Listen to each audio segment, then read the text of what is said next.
Good evening, I'm Ces Oreña-Drilon. I'm Pauline Verzosa. And I'm Shawn Yao. The big stories tonight. Finally, President Bongbong Marcos has signed the 2026 spending bill, minus 96.5 billion pesos worth of unprogrammed funds. But the inclusion of such appropriation in the budget will still be challenged before the Supreme Court. And on the first Monday of the new year, contractor Sara Diskaya, Senator Joel Villanueva, and former Senator Bong Revilla put on legal record what they have said all along. They are not involved in ghost flood control projects. And the brazen capture of Venezuelan President Nicolas Maduro has got many wondering, has the United States just claimed parts of the world as its rightful space of influence? Let me be clear. The unprogrammed appropriations are not blank checks. We will not allow the unprogrammed appropriations to be misused or treated as a backdoor for discretionary spending. Its utilization is provided with safeguards and is only available when clearly defined triggers and tests are met, and will be released only after careful validation. I will have to challenge it before the Supreme Court. Maliwanag naman sa PhilHealth decision ni Justice Hernando, siya nagsabi na all forms of unprogrammed appropriations are unconstitutional. As President Bongbong Marcos signed this year's national budget, he also declared that he trimmed it further. That's to remove most of the unprogrammed appropriations amounting to more than 90 billion pesos. But some lawmakers are still not convinced it's soft pork proof. One congressman is even planning to challenge the General Appropriations Act before the Supreme Court. Questions also remain on aid or ayuda programs and flood control, which are still receiving funding under the 2026 budget. Mobile journalist Julie Baiza with tonight's big story. A few days after the end of the fiscal year, or on January 5, 2026, President Bongbong Marcos finally signed the 6.7 trillion peso national budget. But some items in the spending bill submitted by the Bicameral Conference Committee did not make the final cut. Among those vetoed were unprogrammed appropriations, or UA, worth 92.5 billion pesos. The fund covers budgetary support for government-owned and controlled corporations, or GOCCs, the Philippine government's counterpart for foreign-assisted projects, and the so-called prior year's local government unit shares.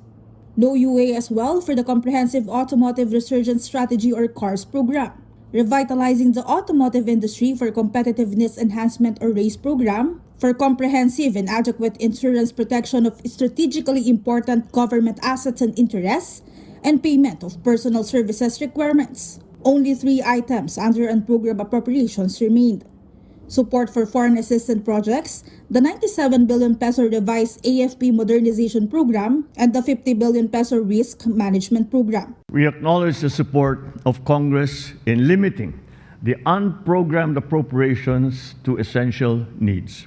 However, I push further and reduce it to the absolute bare minimum.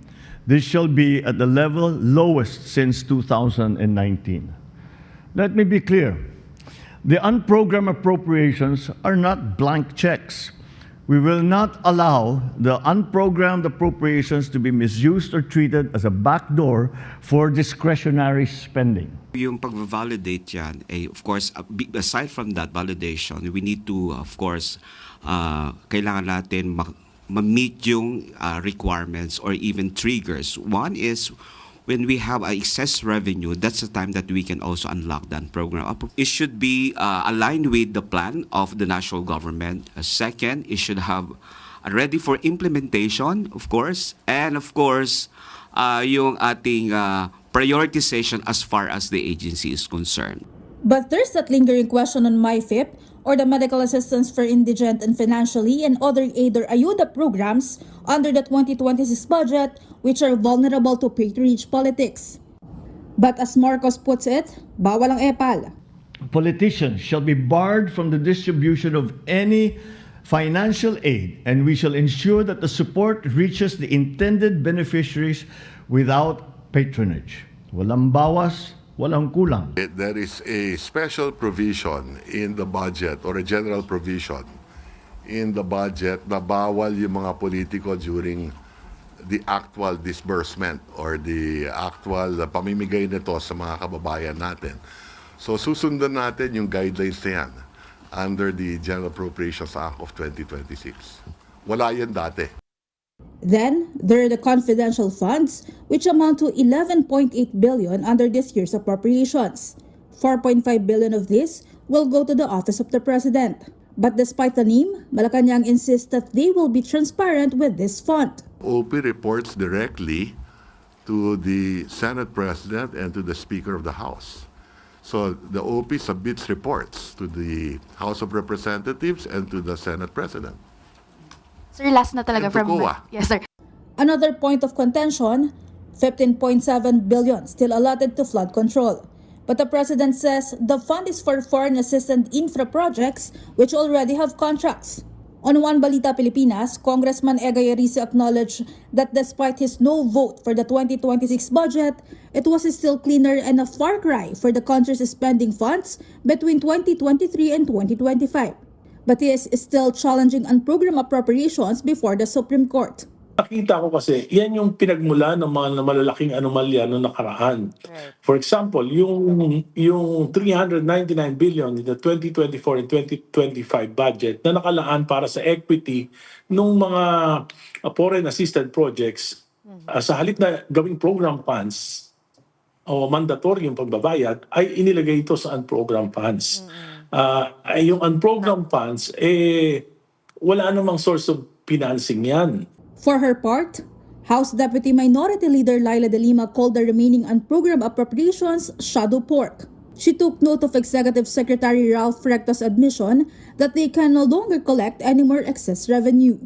So De Lima wonders, isn't it illogical to have unprogrammed appropriations in the first place? Makabayan collectively criticized the 8 billion peso fund per NTF-LCAC support under the Barangay Development Program.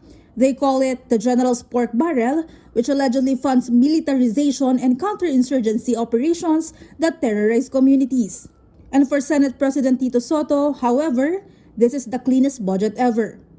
He also commended how the President highlighted the Senate provision that prevents political patronage.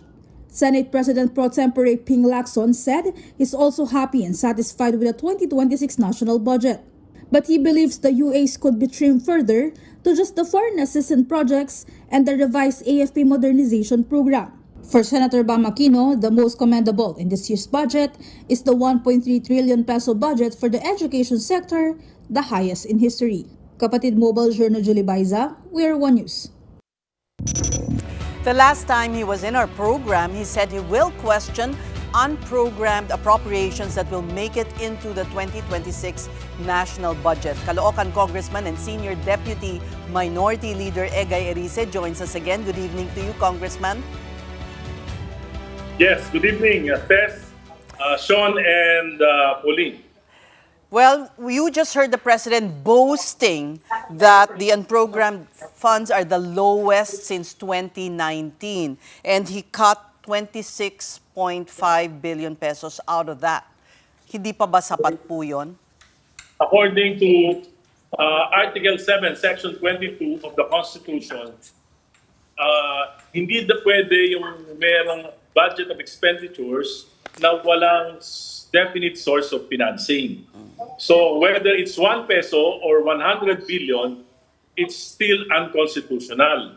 At may pronouncement mismo sa isang decision si Justice Hernando dun sa PhilHealth decision na all forms of unprogrammed appropriations ay unconstitutional. So it's high time na talagang matuldukan na ito, kaya dadaling ko talaga sa Korte Suprema. And Representative Laila De Lima expressed that she wants to join me in filing a petition before the Supreme Court. When will you be doing this?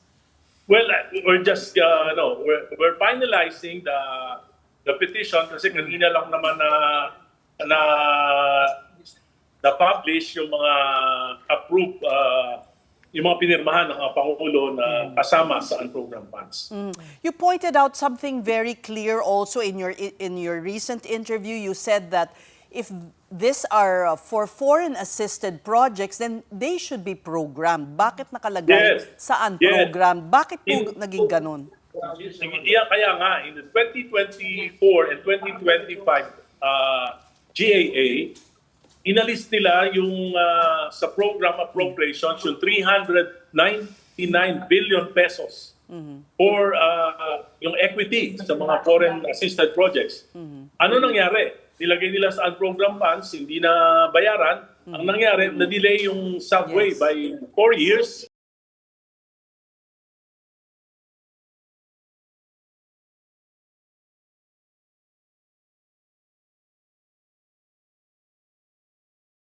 Naman nila sa unprogrammed appropriation yung pondo para sa equity. Pati yung sa teachers, gratuity, pati yung mga share ng local government sa national taxes nilagay sa unprogrammed.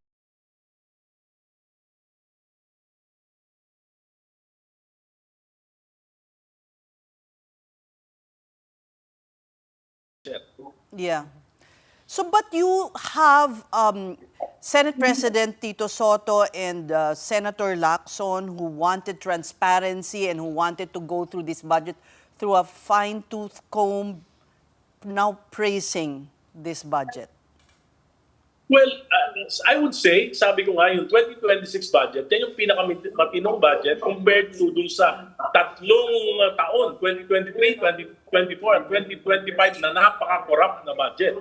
Ito yung pinakamatino dahil may malakas tayong minority sa House at sa Senate na posisyon namin to. Pero hindi pa rin masasabi na walang nakalusot. Pero mas madali na dahil kaunti lang, may oversight committee naman ng Kongreso at mas madali itong ma-monitor sa implementation. Pero bakit sinama pa? Ang tigas naman ng ulo. Bakit naman sinama pa itong unprogrammed appropriation? Kung wala to, di tapos na, wala na problema. Okay, so Congressman Erice, just to be clear, no, ang gusto ninyo is mawala na talagang any form of unprogrammed appropriation. But don't you believe that we need some sort of flexibility, kumbaga? Or do you think... No. Go ahead. No, kasi lalo ngayon, super majority. Anytime they can propose a supplemental budget. Nagawa na yan ng panahon ni President Aquino na kailangan, so nag-supplemental budget. Hindi naman problema yung approval. Mas maganda nga yun para makikita may definite source of financing yung mga appropriations. But Congressman, aside from the 92.5 billion pesos vetoed by President Bongbong Marcos, in your opinion, meron pa bang ibang dapat vinito si PBBM? Kasi kung titingnan po natin, itong 92 billion, hindi naman talaga siya kasama dun sa 6.793 trillion budget. And there's still a huge chunk na maaaring susceptible pa rin po sa korupsyon. Kaya nga, hindi dapat isama ito. Dapat inilalagay ito sa program appropriations.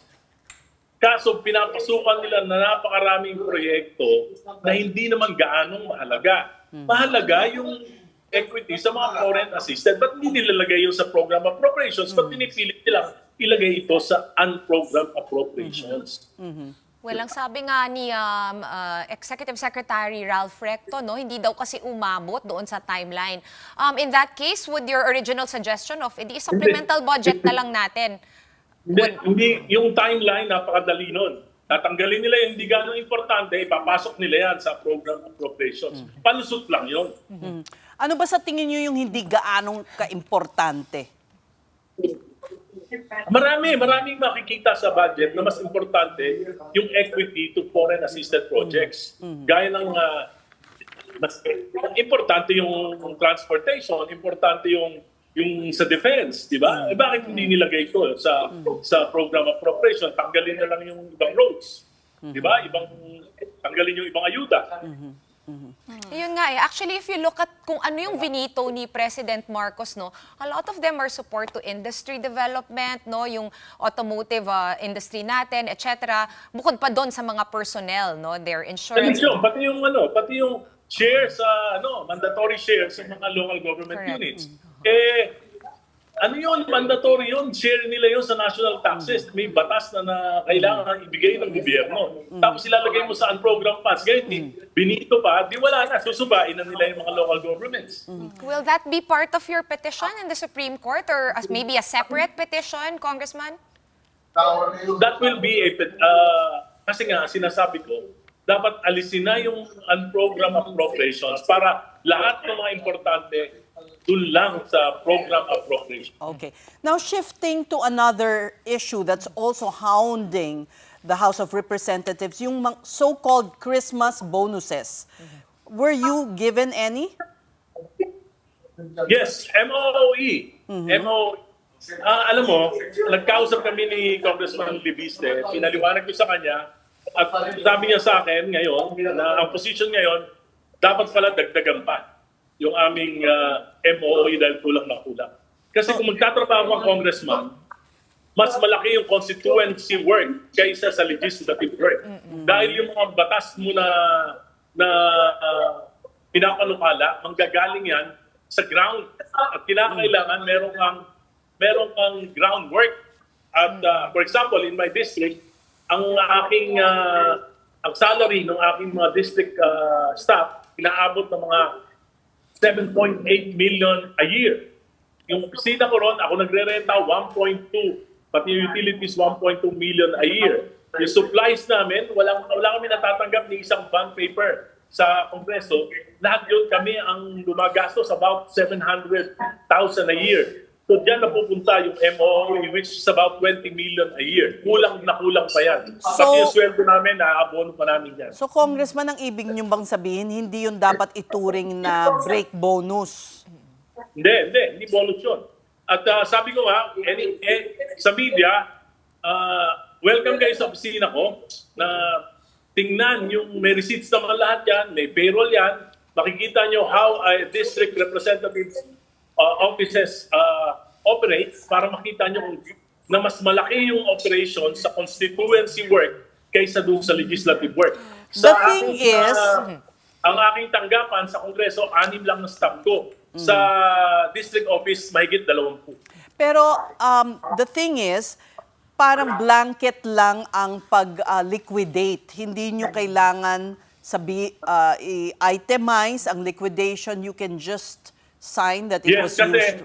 nakasanayan na yan nung simula pa lang, ako, 8 congressman ako, ganyan na yan, liquidation by certification. Yeah. Pero sa akin, kung may reforms na kailangan, siguro gawin na lang discretionary fund kasi iba-iba naman ang needs ng bawat congressman dahil iba-iba naman ang committee, iba-iba naman ang advocacy, iba-iba naman yung uri na expenditures.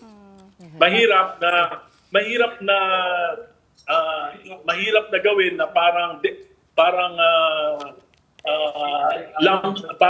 itemized na pare-pareho lang. Hindi pwede yun dahil may kanya-kanya kami mga committees, may kanya-kanya kami mga advocacies. Pero Congressman, hindi po ba iba ang MOOE doon sa break bonus na natatanggap ng mga congressmen?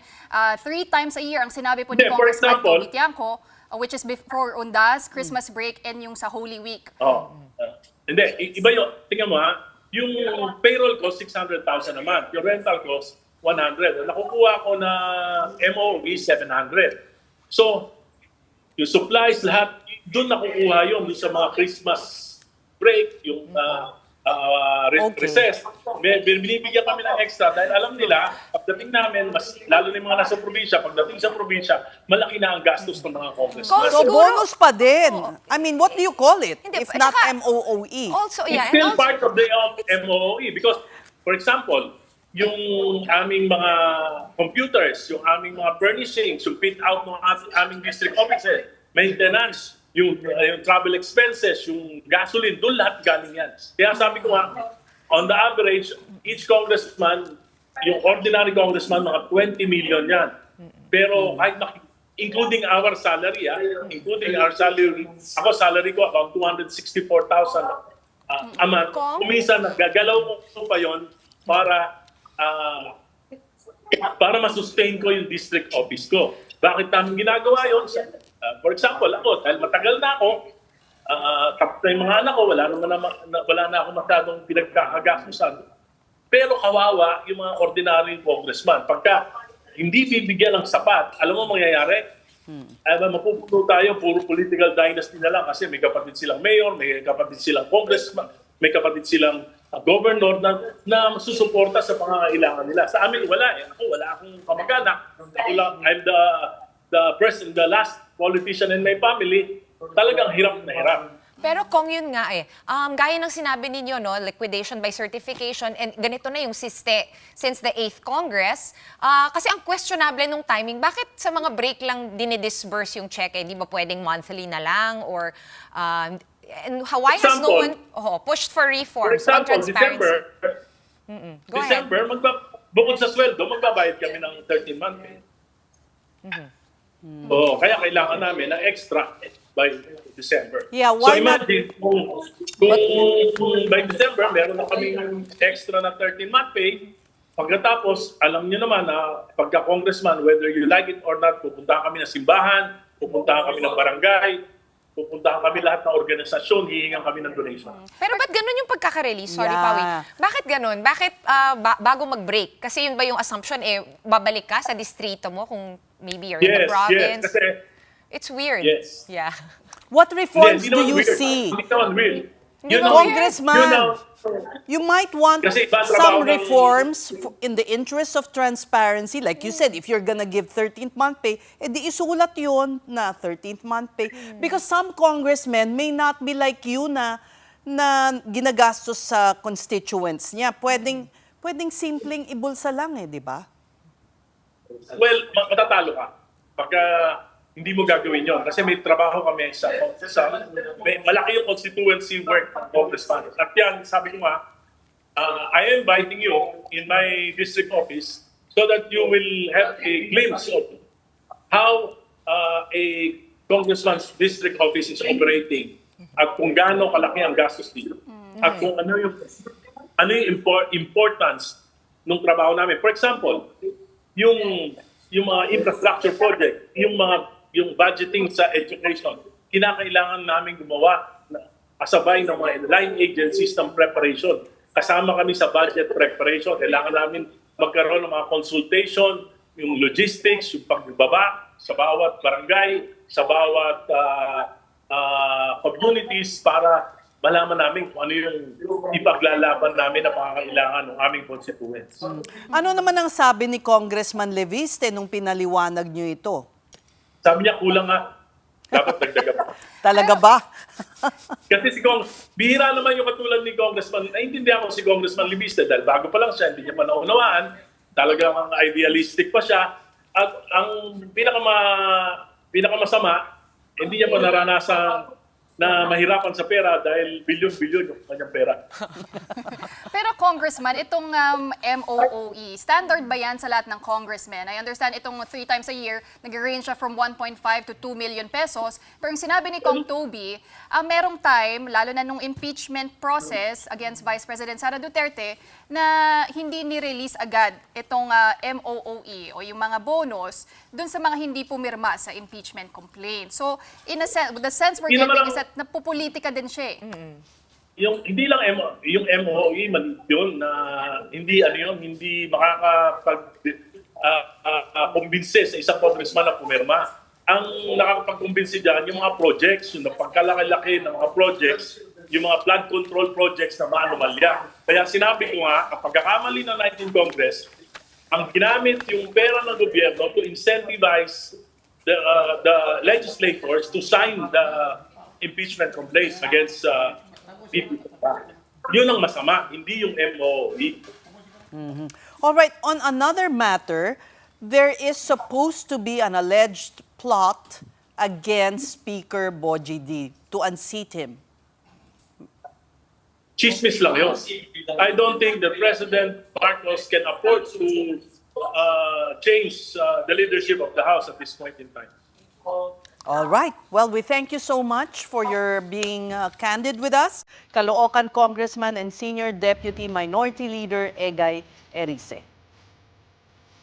And now moving on to another story. Contractor Sara Diskaya and 9 of her co-accused in the 96.5 million peso ghost flood control project case in Davao Occidental had their first court hearing today.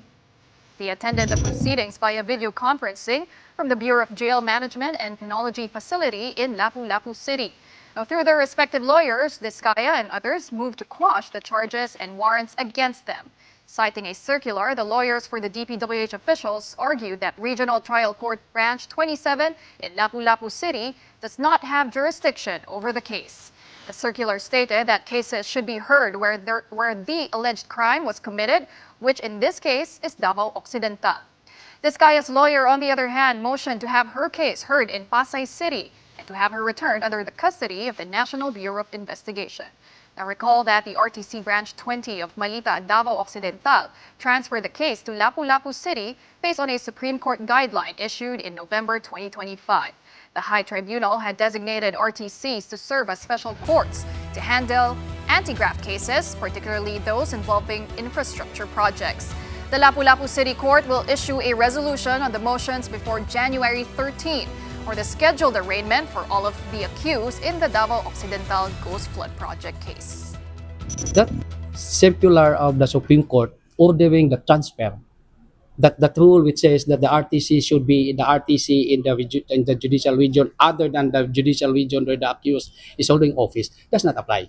Basic procedure is the case should be filed in the place where the crime was committed. Meantime, businessman Philip Laude has denied allegations linking him to shady deals, specifically questionable flood control projects. In a statement posted on the social media pages of his wife, Small Laude, the family's legal counsel said Philip has never been involved in any illegal transaction or scheme and that he is a private businessman with a long-standing record of lawful and legitimate enterprises. The statement also addressed claims of a supposed business relationship between Mr. Laude and Edvic Yap, saying Edvic merely invited Philip to consider investing in a proposed joint venture. The discussion was preliminary and exploratory and did not result in any formal business entity. And while a bank account was opened when Yap was still a private individual, it was solely in contemplation of a potential private business partnership. However, following Yap's election into public office, the bank account was closed and no venture ever came about. The Laude camp statement also said that any attempt to link Philip to alleged irregularities or controversies involving public office holders is factually baseless and misleading. Philip Laude's name allegedly appeared in documents linked to suspicious financial transactions connected to flood control projects. Reports claim that a joint bank account he previously shared with Edvic Yap was among those listed by the Anti-Money Laundering Council for freezing. In related news, former Senator Bong Revilla and incumbent Senator Joel Villanueva have filed separate counter-affidavits before the Department of Justice. This is in response to a complaint accusing them of involvement in alleged anomalous construction projects in Bulacan, an allegation they both denied. Revilla, though, through his lawyer, dismissed the complaint as hearsay, saying it is based on unreliable and unbelievable sources. The lawyer argued that the accusations lack credible evidence and are being used to harass the former senator. Revilla's earlier counter-affidavit was filed December 11, 2025. Meanwhile, Senator Joel Villanueva said his counter-affidavit fully refutes the claims, backed by sworn statements, official records, and documentary evidence. His camp maintains there is no proof he received money from any flood control or government projects. DOJ spokesperson Polo Martinez said the cases involve projects in Bulacan linked to Wow Builders or Top Notch Catalyst Builders Incorporated. The projects were reported as 100% completed but were later found to be deficient or non-existent. The complaints include allegations of bribery, malversation, and violations of procurement and anti-graft laws. Martinez clarified these cases are separate from earlier complaints involving Sims Construction that have already been referred to the Office of the Ombudsman. Now we're just going to take a quick break, but coming up, the United States will call the shots in Venezuela for now after it ordered the arrest of the country's president and his wife. A geopolitical expert talks about the impact of that very bold capture, not only on the world, but on the Philippines when the big story returns. Stay tuned.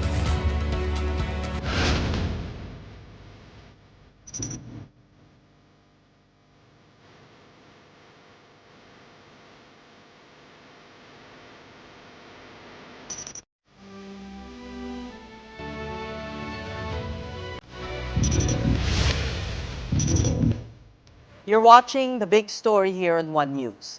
Donald Trump's America is taking over Venezuela for now. That's after it had the South American nation's president captured over narco-terrorism and drug trafficking charges. But the seizure of Nicolas Maduro could be pointing to what could be gunpoint diplomacy for the United States as it exerts its influence on weaker nations by military might. More in this report. The United States attacked Venezuela and captured its long-serving president Nicolas Maduro in an overnight operation on Saturday. U.S. President Donald Trump promised to put the country under American control for now, including by deploying U.S. forces if necessary. Speaking at a press conference at his Mar-a-Lago club in Florida, Trump said the U.S. would continue to oversee its involvement in Venezuela until such time as they can do a safe, proper, and judicious transition, signaling an open-ended U.S. role in the country. So we don't want to be involved with having somebody else get in, and we have the same situation that we had for the last long period of years. So we are going to run the country until such time as we can do a safe, proper, and judicious transition. And it has to be judicious, because that's what we're all about. But U.S. Secretary of State Marco Rubio suggested that the U.S. would not govern Venezuela day to day other than enforcing an existing oil quarantine on the country. They stood in contrast to Trump's broad but vague claims that the U.S. would at least temporarily run the oil-rich nation.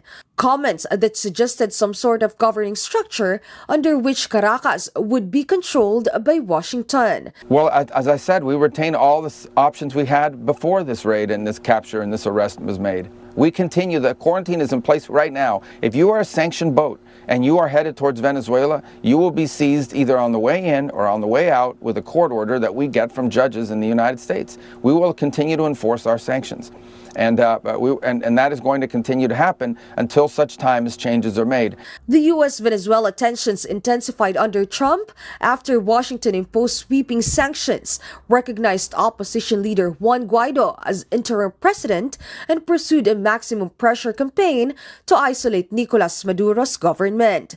The Philippines, for its part, is closely monitoring the evolving situation in Venezuela. The Department of Foreign Affairs is calling on all concerned parties to resolve disputes peacefully and avoid actions that could further escalate tensions. Let's discuss this further with geopolitical analyst Richard Haydarian. Welcome back to the big story, Richard. Stress Drilon. I mean, we were just talking about the performativity and optics and all. Remember the other day, simulacra. Yes. Some are wondering if this is a form of performative regime change, because last time I checked, the interior minister, the vice president now constitutionally, the interim president Rodriguez, the defense minister, everyone is there. The remnants of the Chavista regime is there. So was this just regime decapitation and kind of a leverage to pressure the rest of the regime to toe the line?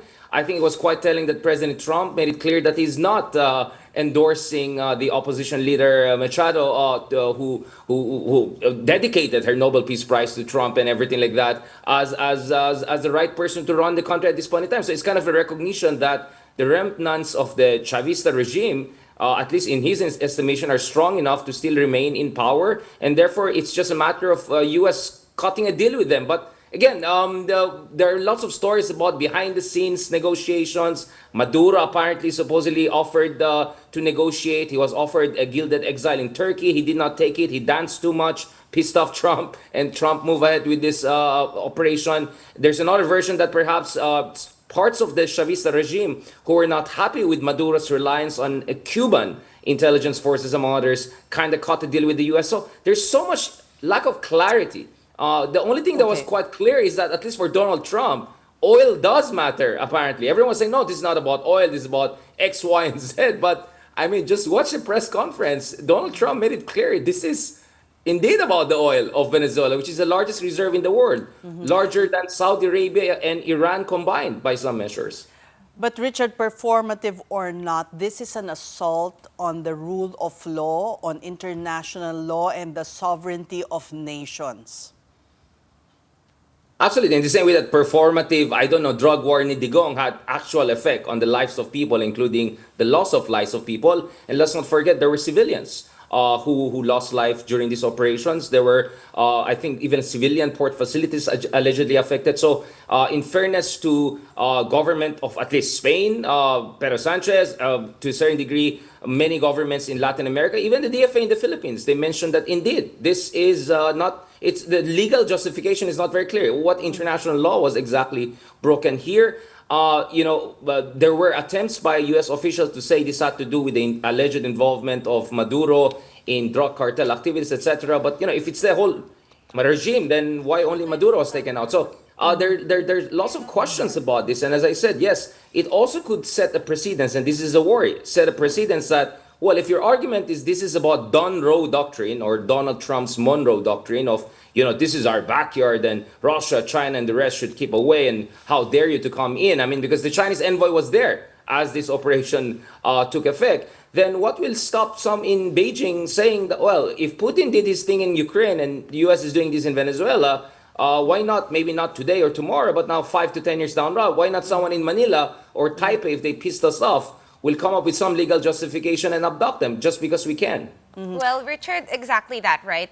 Anything that the U.S. does, the whole world catches a cold. That's an old saying. So I'm going to go straight at it. How could this impact us here in the Philippines in terms of course, the tensions ongoing in the West Philippine Sea? You already mentioned China. Well, I mean, first of all, wag natin kalimutan yung kasaysayan. No? The first head of state who was abducted, guess what? Was a Filipino by Americans. I'm talking about General Aguinaldo, right?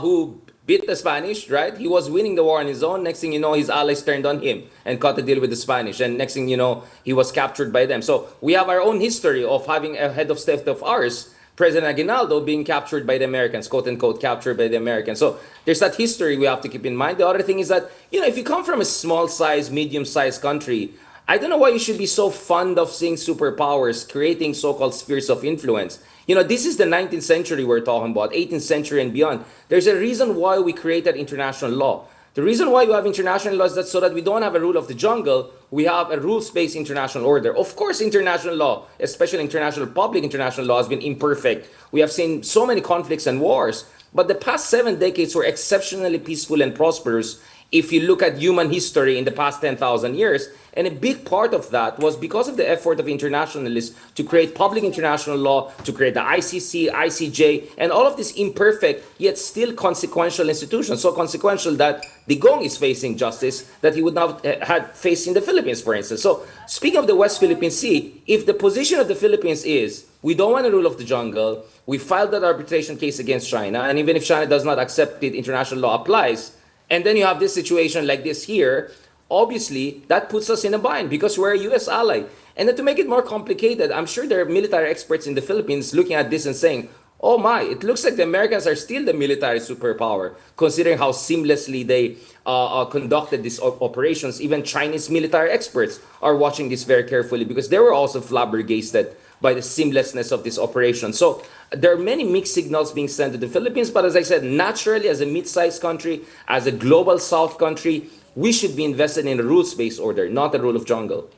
Well, Richard, several lawmakers already condemned the U.S.'s actions. And with that said, what do you think our government should do? Should they even do anything to mitigate the possible impacts of what happened in Venezuela? The whole world already anticipating impacts on oil prices and even inflation.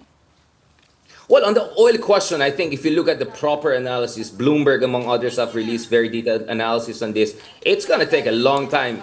We're not talking about Middle Eastern oil. This is a very heavy oil that needs a lot of refining.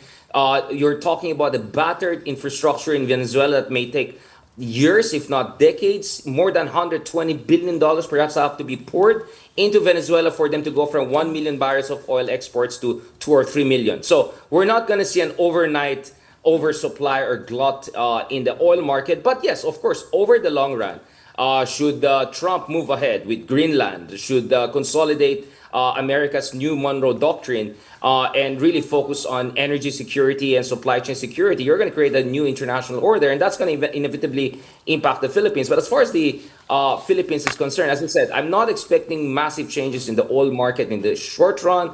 I think for the Philippines, more the concern here is that how do we balance our alliance with, if not reliance on the United States on the one hand, and at the same time, our commitment to a rules-based international order. And that's where we have to work with other mid-sized countries, middle powers, who are also of similar mind. That yes, none of us like, Maduro, none of us want authoritarian leaders who run their country to the ground. That cannot be denied. But having said that, we cannot also just turn a blind eye when things happen that are in clear contravention of international law, or at least the legal basis of that per international law is not so clear.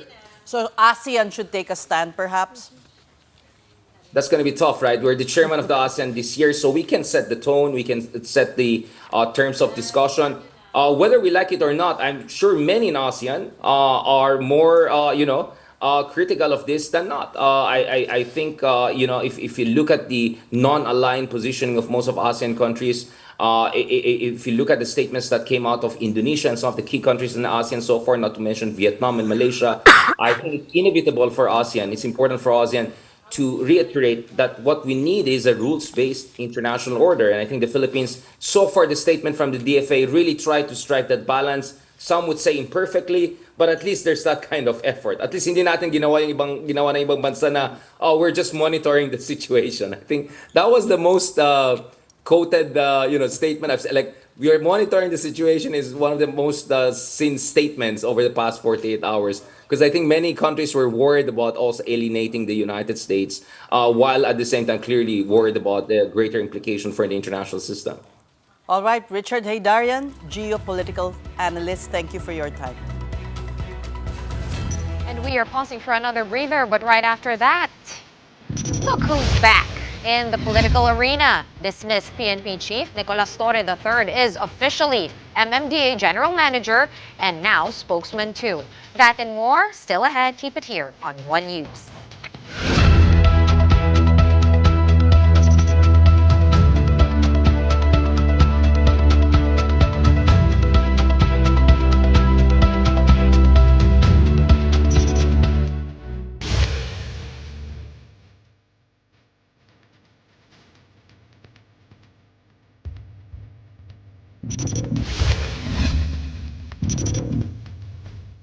The big story is back with dismissed PNP Chief General Nicolas Torre III back in the political arena. Now, he's not only General Manager, but also the spokesperson of the Metropolitan Manila Development Authority, or MMDA.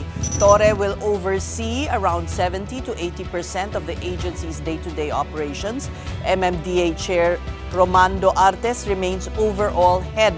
Torre said his priorities include traffic management, flood control, and solid waste management. Also, key targets are a 5-minute response time to road emergencies or obstructions, followed by a 10 to 15-minute clearing period to restore traffic flow. Discipline and oversight of MMDA enforcers will also be tightened under Torres' watch. On flood management, the agency plans to work more closely with the Public Works Department, taking part in project planning and implementation, not just after construction. And earlier today, General Torre led a walkthrough over at the Quirino Grandstand ahead of the Pahalik for the Feast of the Black Nazarene this week. He said that crowd flow is being planned so that devotees will enter and exit through the same designated routes. Anticipate kasi na ang senyor ay dadaan sa direksyon ng Manila Hotel dahil diyan lalabas eh. So, as much as possible, binabawasan ng ating mga planners yung volume ng tao dyan. So, ang mga deboto na magpa-participate dun sa Pahalik ay pupunta ron sa area and then babalik din dito sa pinanggalingan nila. So that binabawasan natin ang tao na pumunta dun sa area ng daanan, sa exit. Meanwhile, organizers expect a larger turnout of devotees at this year's Pahalik. Brother Otep Verdadero, one of the focal persons at Quiapo Church, said the number of replicas of the Black Nazarene brought for blessing has doubled, and that is a sign that more devotees are expected to participate. Authorities also anticipate a bigger crowd during the actual feast day or Traslacion, which falls on a Friday, which is also Quiapo Day. In line with this, several roads around the Quirino Grandstand will be temporarily closed tomorrow, January 6, starting 8 a.m. Affected areas include the Katigbak Parkway and South Road, with one lane open for access to the Manila Hotel and H2O Hotel, and a portion of Independence Road. Motorists are advised to take alternate routes and allow extra travel time. Okay, and before we go this Monday evening, how about a feel-good win to ring in 2026? Filipino tennis ace Alex Ayala is off to a strong start this season at the ASB Classic in Auckland, New Zealand. Tonight's big picture is Ayala and her American partner Iva Jovic pulling off a stunning upset over the veteran tandem of Ukraine's Elina Svitolina and tennis icon Venus Williams. The young duo sealed the win in straight sets 7-6, 6-1 after rallying from a first-set deficit and then taking control in the second. After the match, Alex Ayala thanked the crowd and said it was a special way to open the year and an honor to share the court with two legends of the sport. With the win, the Filipino-American pair advances to the doubles quarterfinals, and they now have their sights on a Final Four spot as Ayala also prepares for her singles campaign later this week. Welcome back, Shawn. Happy New Year. That's such Happy good New news. Year. Happy New Year. Such a great win for Alex. For Alex. Imagine beating Venus Williams. Yeah. 2025 was a big year for her, but there's nowhere to go but up for Alex, right? She just keeps surprising all of us. 2026 could be Bigger. even bigger. Yeah. Exciting stuff. Okay. And that's it for the big story this first Monday of the year. Thank you so much for watching. And we are back here tomorrow at 8 o'clock p.m. We'll see you then. Kapatid, we are One News, all sides, all the time. Have a good night.